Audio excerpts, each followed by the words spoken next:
গঠিত বিএসএর করিমগঞ্জ জেলা কমিটি করিমগঞ্জের সকল ছাত্রছাত্রীদের সব ধরনের সমস্যার সমাধানের অন্যতম প্ল্যাটফর্ম বিএসএ। বরাকের ছাত্র সংস্থা বরাক স্টুডেন্টস অ্যাসোসিয়েশন করিমগঞ্জের জেলা কমিটি পুনর্গঠন সম্পূর্ণ হল। আজ করিমগঞ্জ জেলার নিলামবাজারের ইউনিয়ন পাবলিক স্কুলে এক সাধারণ সভার মাধ্যমে জেলা কমিটির পুনর্গঠন সম্পূর্ণ হল। বিএসএ কেন্দ্রীয় সম্পাদক কাশিম উদ্দিন ও জুবাইর আহমেদের উপস্থিতিতে এক শক্তিশালী জেলা কমিটি গঠন করা হয়েছে।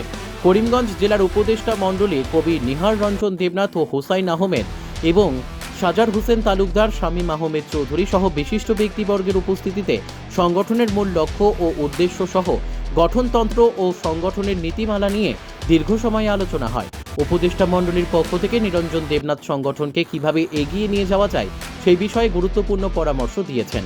সর্বশেষে উপস্থিত সকলের সর্বসম্মতিক্রমে সভাপতি পদে হুসাইন আহমেদ, সম্পাদক পদে করিমগঞ্জ কলেজের মোহাম্মদ জাকারিয়া, দপ্তর সম্পাদক নির্জন দেবনাথ, সহসভাপতি ওয়াহাব উদ্দিন, সহ সম্পাদক মুজিবুর রহমান, সাংগঠনিক সম্পাদক মিসবাহুল ইসলাম, প্রচার সম্পাদক মোহাম্মদ কায়সার আহমেদ, সহ প্রচার সম্পাদক শাহরুখ আহমেদ, কোষাধ্যক্ষ হাফিজ বাহারউদ্দিন, ক্রীড়া সম্পাদক ফয়জুল হক, ধর্ম বিষয়ক সম্পাদক হাফিজ মাহমুদ হুসাইনকে মনোনীত করেছেন। নবগঠিত কমিটির সভাপতি হুসাইন আহমেদ ও সম্পাদক মোহাম্মদ জাকারিয়া সত্যনিষ্ঠার সাথে সমাজের অসহায়, লাঞ্ছিত, বঞ্চিত, নির্যাতিত ও নিপীড়িত মানুষের হয়ে কাজ করবেন ও ছাত্রছাত্রীদের সব ধরনের সমস্যার বিরুদ্ধে লড়াই করবেন বলে শপথ নিয়েছেন। Bureau report, Nababarta today. Barak student অ্যাসোসিয়েশনের আজকের করিমগঞ্জ জেলা কমিটি গঠন হলো নিলামবাজারে। আজকের এই সুন্দরভাবে যে কমিটি যেটা গঠন করা হয়েছে, এটা আশা রাখছি আগামী দিনে এই করিমগঞ্জ জেলার ভাবমূর্তি ছাত্রছাত্রীদের মাধ্যমে গোটা দেশ বিদেশে ছড়িয়ে পড়বে, এই শুভকামনা জানাই আজকের এই নবগঠিত কমিটি।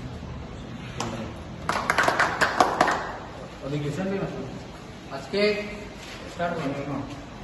নবগঠিত করিমগঞ্জ স্টুডেন্ট অ্যাসোসিয়েশনের নতুন দায়িত্বপ্রাপ্ত সবাইকে প্রথমে শুভেচ্ছা, অভিনন্দন এবং শুভকামনা থাকলো। বিশেষ করে এই সংগঠনের মুখ্য উদ্দেশ্য, লক্ষ্য যেটা আমরা আজকে এই সভায় এসে উপলব্ধি করতে পারলাম এবং জানতে পারলাম, সেটা অত্যন্ত প্রশংসনীয় এবং একটি মহৎ উদ্যোগ। আমরা আশা রাখি আগামী দিনে এই কমিটির জেলা সভাপতি ভাতৃপ্রতিম হুসেন আহমেদের নেতৃত্বে এবং নতুন দায়িত্বপ্রাপ্ত কমিটির সকল পদাধিকারীগণের নেতৃত্বে এবং বলিষ্ঠ নেতৃত্বে দ্বারা আগামী দিনে করিমগঞ্জ জেলার প্রতিটি ছাত্রছাত্রীদের বিভিন্ন সমস্যা, বিভিন্ন সুবিধা অসুবিধা, সেগুলো আমরা দেখতে পারবো এবং এই সমস্যা সমাধানে এই ছাত্র সংগঠন একটি মুখ্য ভূমিকা পালন করবে, অগ্রণী ভূমিকা পালন করবে, সেই আশাটুকু রাখছি।